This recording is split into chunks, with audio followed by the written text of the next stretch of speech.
Lirithi n'agamba Katonda nze sigenda kugondera Adamu.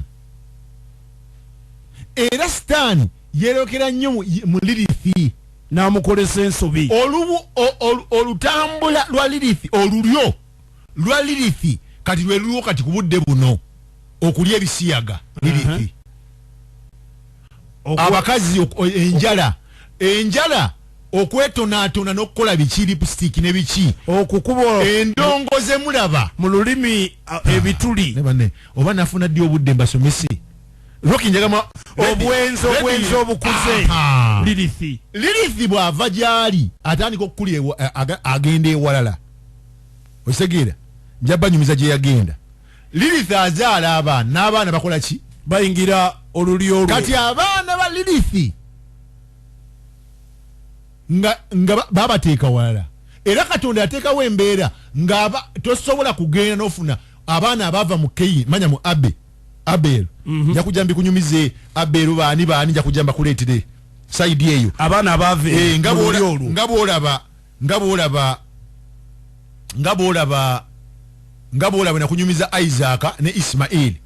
Kakati waliwo omukyala wa Adamu yasooka Lirithi ebidongo byonna byolaba ebyekiro kyekyo yabaawo. Lirithi yayingira mu mukyala nga bagenze mu loogi n'omusajja n'amutemulirayo. Lirithi ye yajjawo ejjoogo ly'abasajja. The reason as why women rebel, the first women to rebel against her husband yali Lirithi.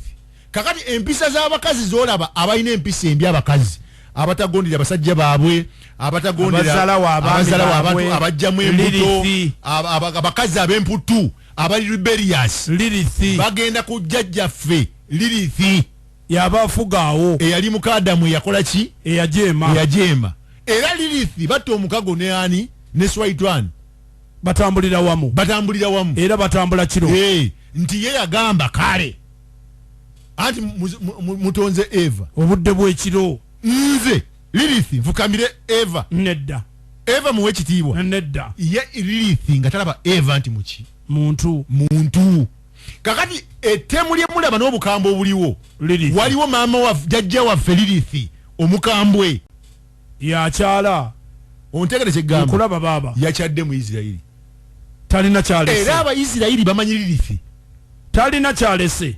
Abayisirayiri abazzukulu ba Lirithi be bazungu kati katugambe baagala ebisiyaga baagala